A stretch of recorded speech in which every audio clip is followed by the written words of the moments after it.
Welcome back, you beautiful disaster. Ready for another truth they don't want you to hear?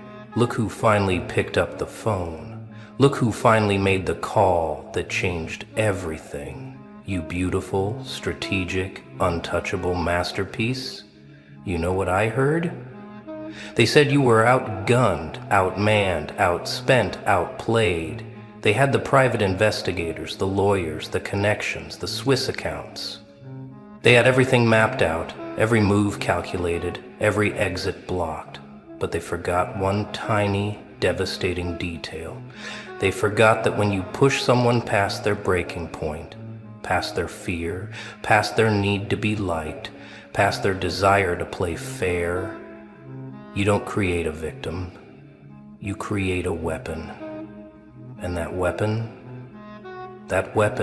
only needs one bullet. The phone call, 3 minutes and 47 seconds. That's all it took to dismantle an empire built on lies, maintained by fear, protected by money. While they were busy counting their billions, hiring their stalkers, building their walls of lawyers and threats, you were doing something they never expected. You were taking note. Every conversation, every threat, every bribe, every moment they thought you were too scared to remember. You were building a case, not in a courtroom, but in the court of consequences. And when you finally dialed that number, when you finally spoke those words they never thought you'd have the spine to say, their entire kingdom started to crack. They thought money was power, they thought surveillance was control, they thought fear was forever. But you understood something they never learned in their ivory towers and boardrooms. Real power isn't about how much you have. It's about knowing exactly when to use the little you've got.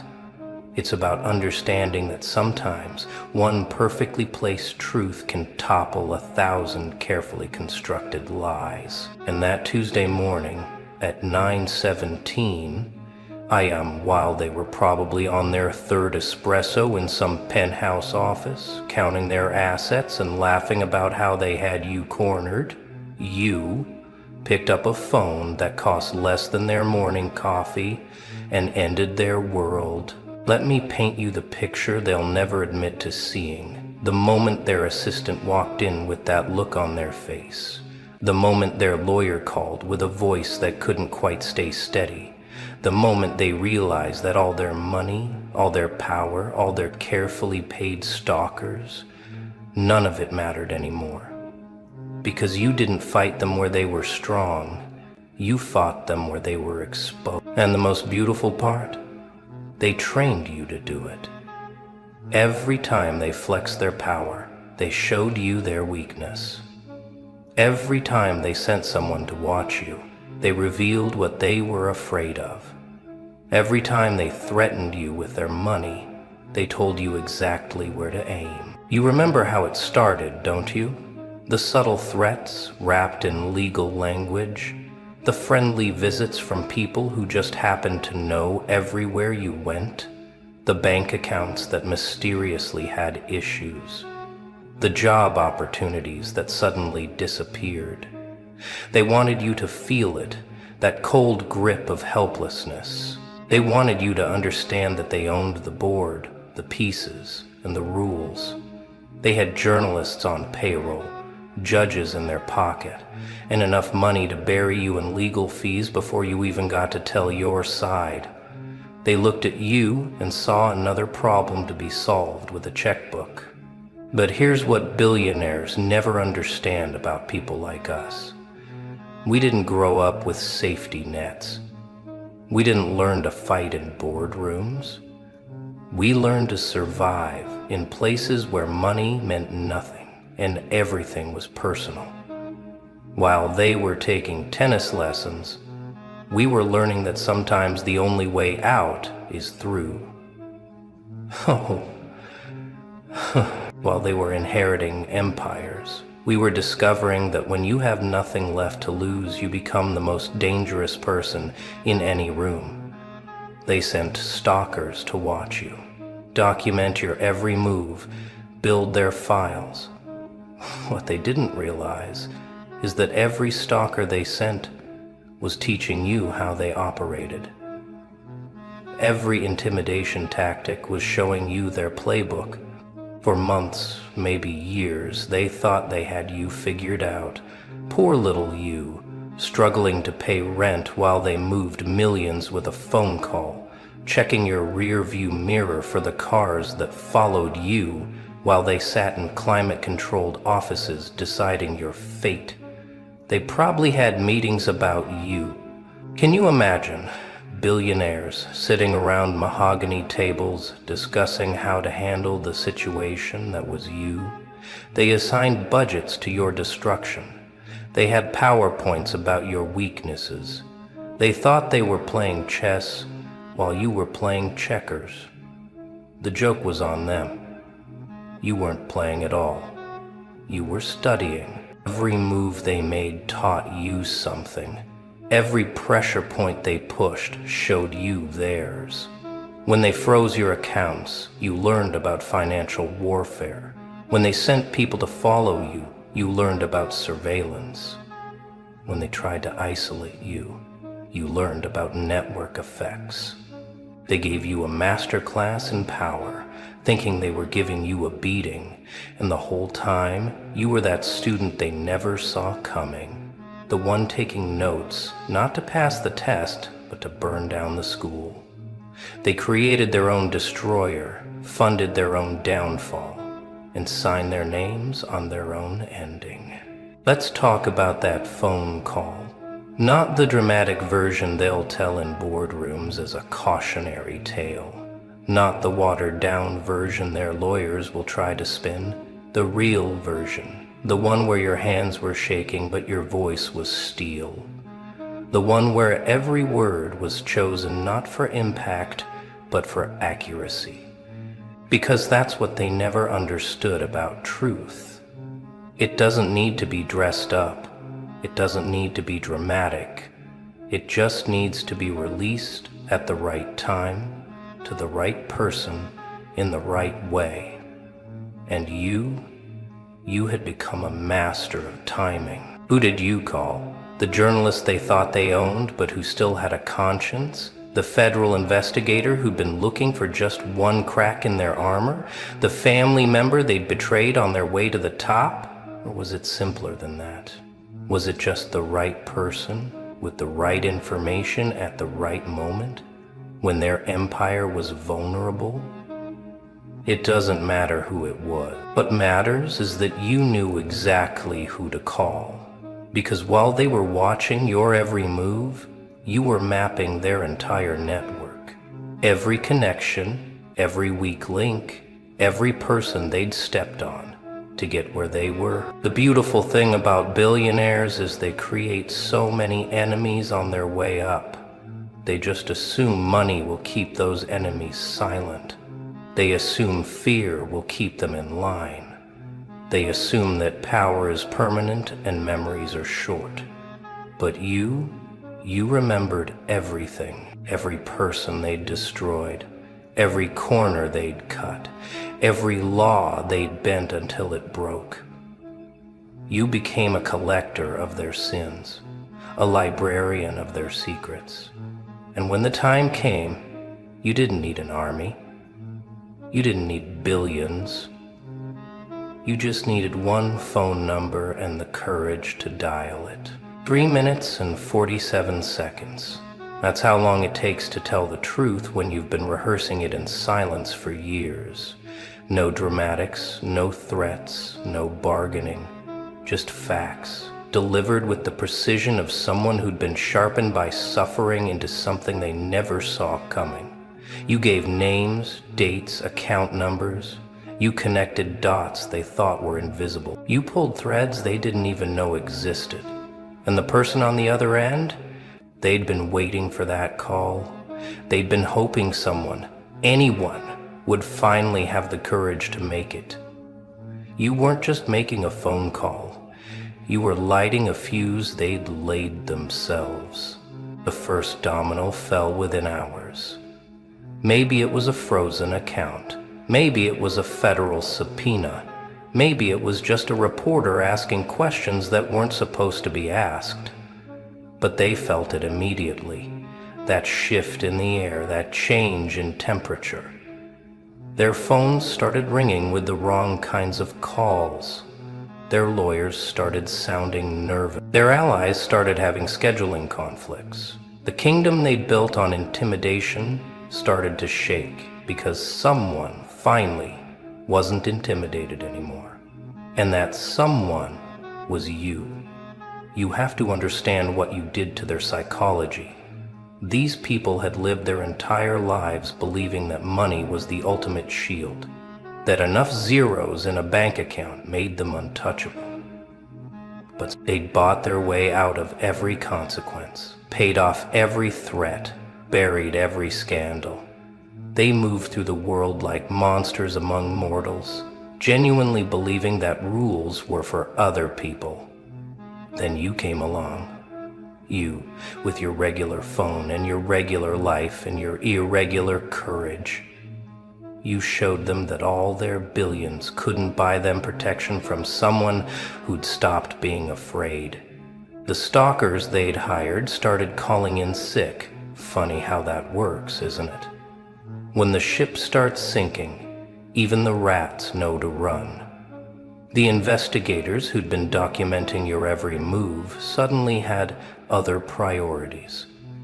The lawyers who'd been sending threatening letters suddenly recommended exploring settlement options.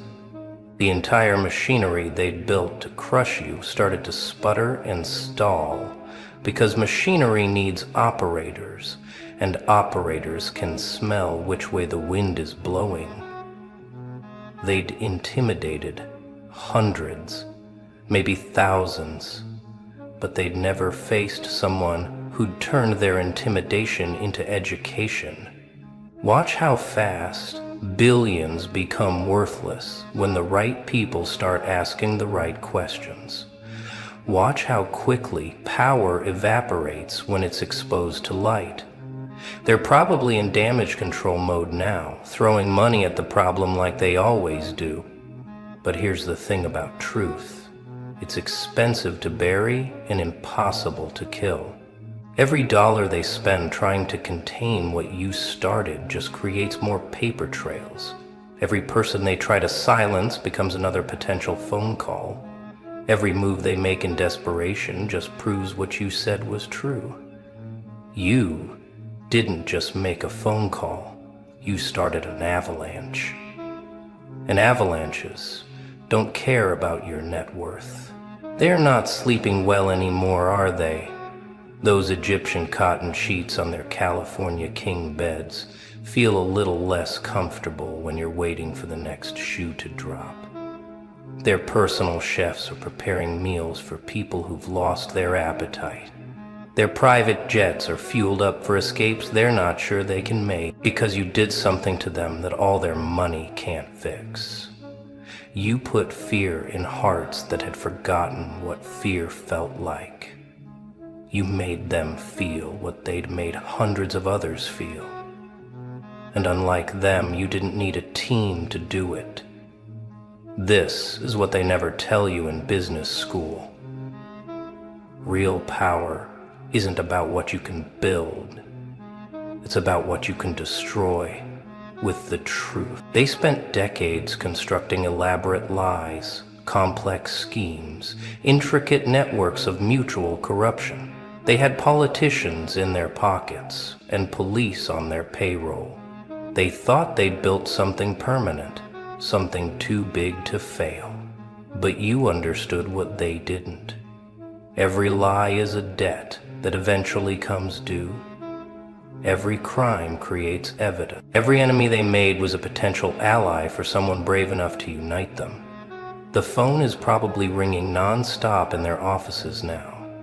Investors getting nervous, partners reconsidering, board members asking uncomfortable questions. Their name, which used to open doors, is now making people step back. The invitations are drying up. The charity galas are finding other honorees. The magazine covers are being redesigned. Because money can buy you many things, but it can't buy you a good reputation once the truth is out. It can't unexpose what's been exposed. It can't make people unknow what they now know. And they know it was you who did this.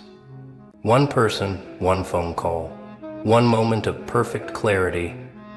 But here's the part that really burns them. You're not gloating. You're not giving interviews. You're not writing tell-all books or starting podcasts. You just made your call and went back to your life. And that terrifies them more than anything, because they understand revenge, they understand greed, they understand wanting to be them.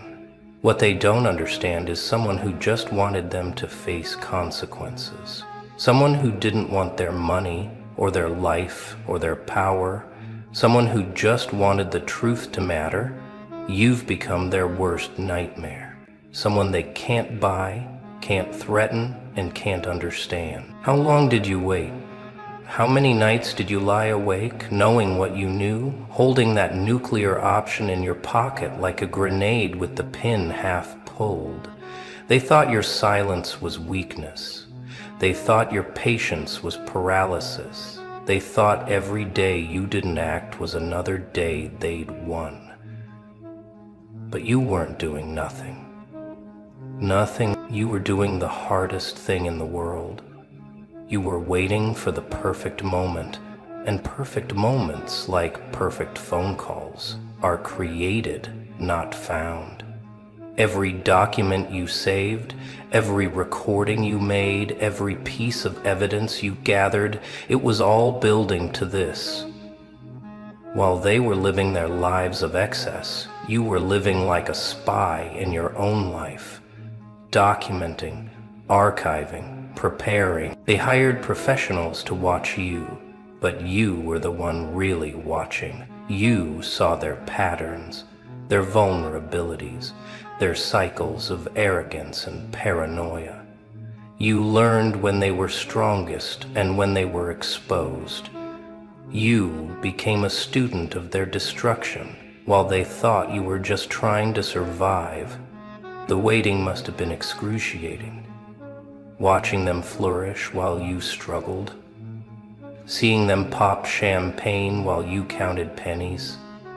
Knowing you held their destruction in your hands, but not knowing if you'd ever have the courage to use it.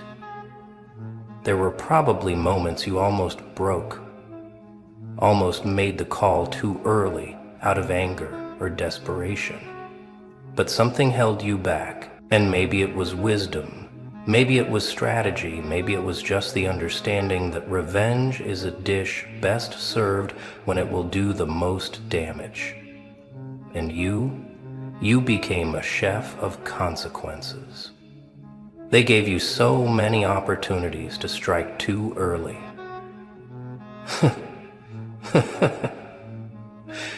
Every provocation, every humiliation, every twist of the knife, they were trying to make you react.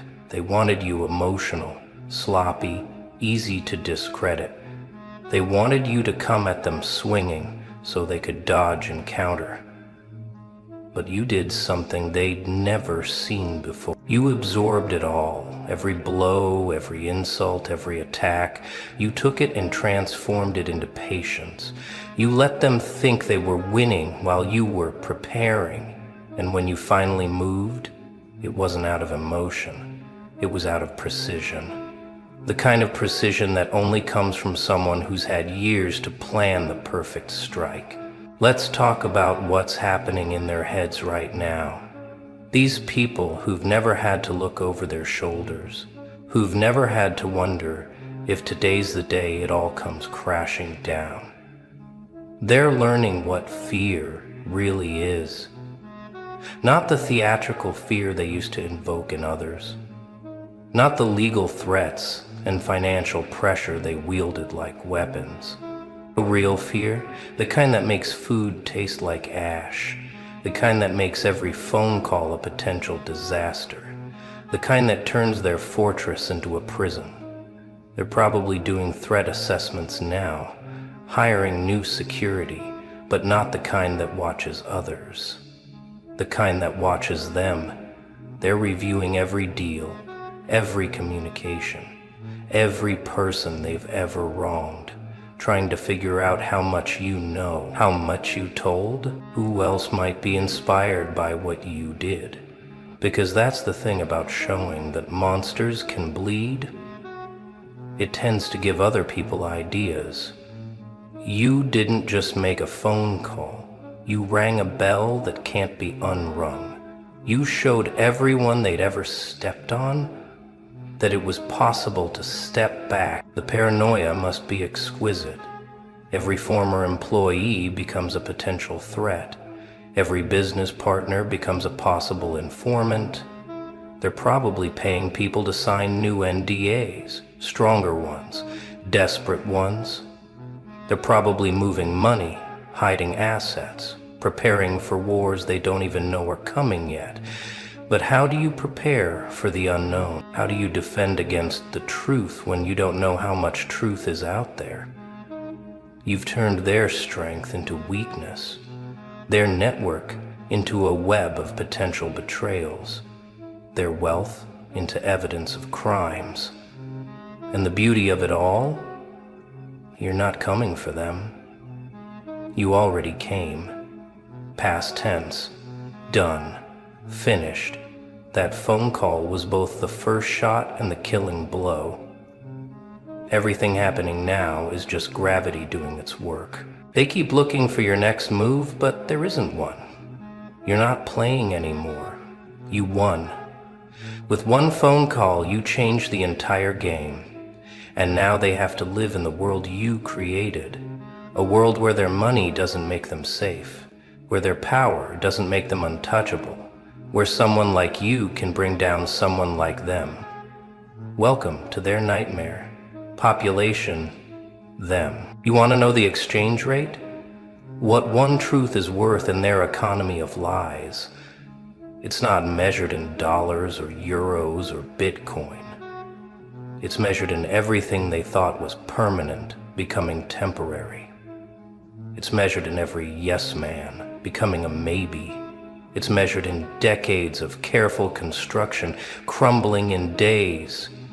You didn't just speak truth to power. You showed power that truth was its own currency, and they'd been banking in counterfeits their whole lives. They're liquidating now.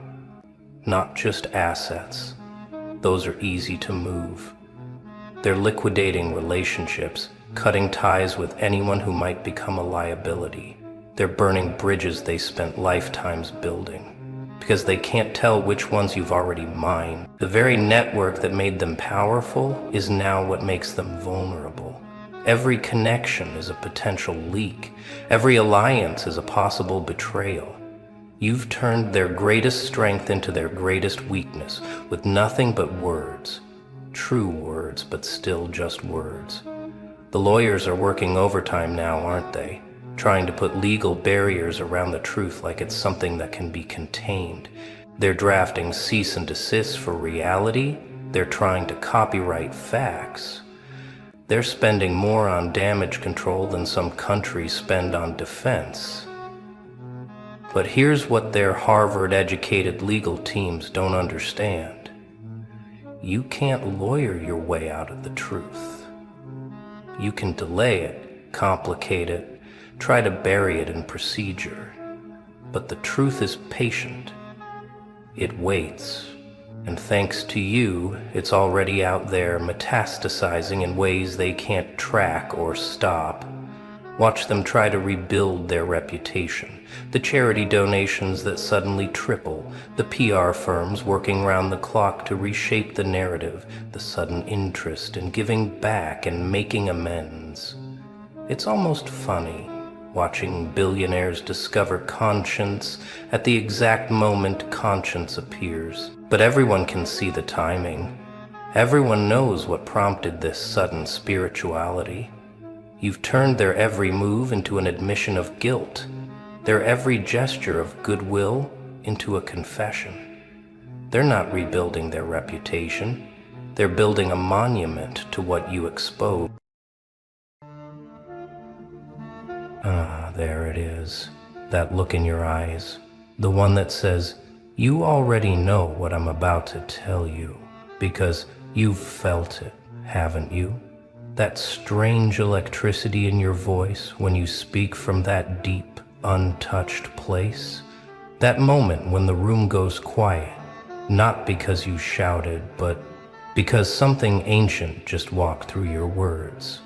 Something that wasn't learned in any classroom, wasn't inherited from your bloodline, wasn't downloaded from any book you've ever read. No, this came from somewhere else entirely, and they felt it, didn't they? They all felt it, that shift in the atmosphere when you opened your mouth and something other than small talk emerged when you spoke, and the temperature changed. When your words didn't just communicate, they commanded. And commanded without asking for permission, commanded without raising your voice, commanded without even knowing you were doing it at first, until you saw their faces change, saw their bodies lean back, saw their eyes widen like they'd just witnessed something that shouldn't exist in someone like you, someone who was never trained for this, someone who was never initiated into any secret society, never sat at the feet of any master, never studied the ancient texts. But here you are, speaking in frequencies that make executives stutter, that make professors pause mid-lecture, that make therapists forget their training, speaking in a language that bypasses logic and goes straight for the soul, straight for the primal recognition center that knows authority when it hears it, knows power when it feels it, knows truth when it cuts through the static of everyday lies. And you didn't learn this. You became this through something far more brutal than education, through something far more profound than teaching, through the kind of transformation that only happens when you've been crushed and deformed so many times that your voice carries the weight of multiple deaths and resurrections. Let me tell you what they won't tell you about this language you're speaking. It's not new, it's ancient, older than civilization, older than organized thought. It's the language spoken before words were invented, the frequency transmitted between souls who've seen too much to pretend anymore, the syntax of those who've been broken open so completely that something else started speaking through the cracks, and that something else doesn't need vocabulary, doesn't need grammar, doesn't need permission to reorganize reality with sound alone. You noticed it first in small moments, didn't you? When you'd speak and people would stop mid-sentence, not because you interrupted, but because your presence just dissolved their thought. When you'd walk into a room and conversations would shift, not because anyone saw you, but because the energy field changed when you'd say something simple like, "That's not true," and watch as elaborate lies just crumbled. Watch as confident people suddenly couldn't find their words. Watch as the whole social hierarchy reshuffled itself around the weight of your certainty. They started asking you, how do you know these things? When you'd call out patterns before they manifested, when you'd name the unnamed tension in the room, when you'd speak someone's truth before they even knew it themselves. And you couldn't explain it, could you? Because you never studied psychology, never learned body language, never took courses in influence or persuasion. You just knew the way a tuning fork knows its frequency, the way water knows how to find the lowest point, the way fire knows how to consume everything that isn't essential. But this knowing didn't come from accumulation. It came from subtraction. Every betrayal stripped away another layer of social programming. Every abandonment deleted another false belief about needing approval. Every breakdown removed another filter between you and raw truth, until there was nothing left but the signal. No static, no interference, no translation needed, just pure transmission from whatever you've become to whoever's brave enough to listen. And most people aren't brave enough. That's why they go silent. That's why they look away. That's why they suddenly remember urgent appointments. When you start speaking from that place, because your voice carries something they've been running from their whole lives. It carries the sound of chains breaking, the frequency of illusions dissolving, the resonance of someone who cannot be controlled, manipulated, or contained anymore.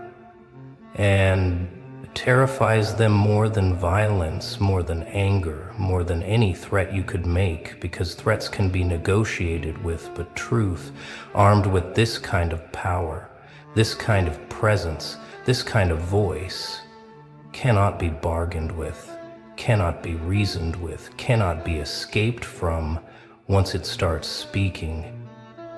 Where does this language come from, they wonder, as they watch you dismantle their carefully constructed realities with a few well-placed words? Where did you learn to speak in ways that make grown adults feel like children caught in lies? Where did you acquire this ability to make silence heavier than screaming? To make stillness more violent than chaos, to make soft words hit harder than any shout ever could? And the answer would break them if they knew it, because you learned it in the void. You learned it in those moments when everyone left, and you had to become your own salvation. You learned it in the silence after the last door slammed, when you realized no one was coming to save you. You learned it during those conversations with yourself at 3 in the morning, when you had to talk yourself back from edges no one knew you were standing on. You learned it through arguing with your own thoughts until you won, through negotiating with your own pain until it became power, through wrestling with your own darkness until it taught you its language. This is why formal education could never teach what you know, why books could never contain what you carry, why mentors could never transfer what you've earned, because this language wasn't learned from outside sources. It was forged in internal furnaces. It was carved from the inside out by experiences that would have killed anyone who wasn't meant to survive them. It was birthed from the marriage of your suffering and your refusal to let that suffering define you. And now it lives in your throat like a sleeping dragon that wakes up whenever someone tries to play games in your presence. You speak the language of someone who's been to psychological war and came back with secrets. You speak the dialect of souls who've navigated their own underworld without a guide.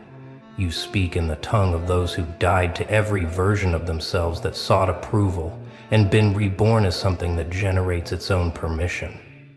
And this language doesn't have words for please like me, doesn't have syntax for am I good enough, doesn't have grammar for anything that resembles begging, because it was born from the death of your need to be understood. They recognize it immediately, even if they can't name it, that ancient authority that predates titles and degrees, that primordial power that existed before hierarchies were invented, that raw force that doesn't ask for the microphone but makes everything else sound like static when it speaks. And their recognition isn't conscious, it's cellular. It's the same recognition prey has for predator, the same recognition chaos has for order, the same recognition lies have for truth that stops them mid-deception. You've become bilingual without knowing it, fluent in both the surface language of social interaction and this deeper frequency of undeniable presence. And when you switch between them, people feel the shift like atmospheric pressure changing, like the moment before lightning strikes, like the silence before an earthquake. And they don't know whether to lean in or run away, so they usually just freeze, staring at you like you're speaking in tongues, like you're channeling something they've only heard about in myths, like you're proof that ordinary people can become extraordinary without anyone's permission. But here's what really disturbs them. You're not trying to be powerful. You're not performing authority. You're not putting on a show of strength. You're just speaking from a place they've never accessed. A place beyond ego, beyond fear, beyond the need for validation. And that place has its own language, its own laws, its own gravity that pulls truth out of hidden corners and forces authenticity from the most offended hearts, without you even intending to do it. Because intention is for people who are still trying to become something, but you've already become, you've already transformed, you've already crossed the threshold from person to presence, from individual to force, from speaker to embodiment of speech itself. And when you talk now, it's not you talking. It's everything you've survived speaking through you. It's every lesson you've integrated using your voice. It's every death you've experienced teaching through your existence. Watch what happens when you speak from this place. Watch how the confident ones suddenly start stammering. Watch how the loud ones go quiet. Watch how the ones who usually dominate conversations find themselves asking for your opinion. Watch how entire group dynamics reorganize themselves around your presence. Not because you demanded it, but because authenticity has its own hierarchy, and you've accidentally climbed to the top of it by refusing to climb at all. They'll try to figure out your trick. They'll analyze your word choice, study your body language, look for the technique behind your influence, but they'll find nothing because there is no technique. There's only integration. There's only alignment. There's only the complete collapse of the gap between who you are and how you present yourself. And that collapse created a density to your presence that bends reality around it like mass bends space-time. You don't need to raise your voice anymore because whispers from your depth hit harder than screams from their surface. You don't need to argue anymore because your silence asks questions their noise can't answer. You don't need to prove anything anymore because your existence is proof enough of whatever needs to be proven. And this isn't arrogance. This is just what happens when someone stops performing and starts being. When someone stops translating themselves for others' comfort and starts transmitting directly from source. And the source isn't mystical or magical or special. The source is simply you. Without the filters, without the masks, without the constant editing for social acceptance. The source is your unmediated essence, speaking directly through your form, without asking permission from your ego first, without checking with your fear before proceeding, without negotiating with your need to belong before expressing. That's why it carries such force. Because it's undiluted, undistorted, uncompromised truth, moving through a vessel that's finally clean enough to let it pass through without contamination. You've become dangerous in the most profound way possible. Not dangerous like violence, not dangerous like chaos, but dangerous like clarity in a world built on confusion. Dangerous like authenticity in a society sustained by performance. Dangerous like someone who cannot be manipulated in a system that runs on manipulation. And they feel this danger even if they can't articulate it. They feel it in the way their prepared speeches dissolve in your presence. The way their rehearsed personalities start glitching when you look at them too directly. Speak the language that existed before the Tower of Babel was built, before communication was confused, before truth needed translation. You speak in the original tongue that every soul recognizes, but most have forgotten how to access. And when you use this language, it doesn't just communicate, it activates something in others, something they've been trained to suppress, something they've been paid to ignore, something they've been threatened to keep silent. This is why they either gravitate toward you like moths to flame or flee from you like demons from light. There's no neutral response to someone speaking from the place you speak from. There's no casual interaction with someone whose very presence demands authenticity from everyone in their vicinity. You've become a walking confrontation with everything, fake, forced, and fabricated. Not through aggression, but through the simple act of being real in a world that rewards performance. And your realness isn't the performed authenticity of social media, isn't the calculated vulnerability of thought leaders, isn't the strategic transparency of people building trust to leverage later. No, your realness is raw, unplanned, unpackaged, the kind that sometimes makes you uncomfortable with your own honesty, the kind that sometimes surprises you with what comes out of your mouth, the kind that can't be turned on or off, because it's not a mode you enter. It's what you've become. The kind. But let's talk about the price, because everything this powerful comes with a cost. And the cost of speaking this language is that most people can't speak it back to you. Most people can't meet you at the depth you're operating from. Most people can't match the frequency you're transmitting on. So you find yourself surrounded by people but fundamentally alone, speaking but rarely being truly heard, understood on a surface level, but never really met where you actually live. You've become like someone who learned a language no one else speaks fluent, in a form of communication that only a few scattered souls across the planet understand. And when you find those souls, you recognize each other immediately, don't you? That instant knowing that goes beyond words, that electric recognition of finding another person who's been to the same depths and came back speaking the same untaught tongue. But most days you translate yourself down, accommodate others' limitations, make yourself smaller so they don't feel threatened by your fullness. And this translation exhausts you, doesn't it? This constant dimming drains you. This perpetual performance of being less than you are, so others can feel comfortable, depletes your very soul because you weren't meant to live in translation. You were meant to exist at full volume, full frequency, full power.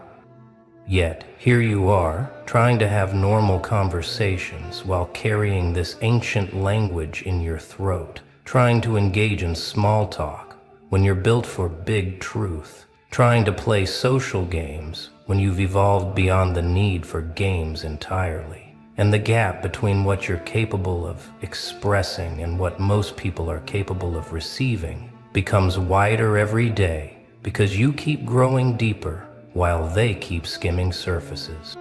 But mastery of this language isn't about always speaking from that depth. Mastery is knowing when to surface and when to dive, when to whisper and when to roar, when to let the full force of your presence fill the room and when to contain it like a controlled burn. Mastery is understanding that not everyone deserves access to your depths. Not every situation requires your full truth. Not every moment calls for the complete unleashing of what you've become. You're learning to be multilingual in the realms of power, speaking the common tongue when necessary, but never forgetting your native language, the one you earned through surviving what should have destroyed you, the one you forged in the fires of your own transformation, the one that now lives in your cells, in your breath, in the space between your heartbeats, waiting to emerge when the moment requires truth to cut through illusion. And more you're finding that moment arrives without warning, middle of casual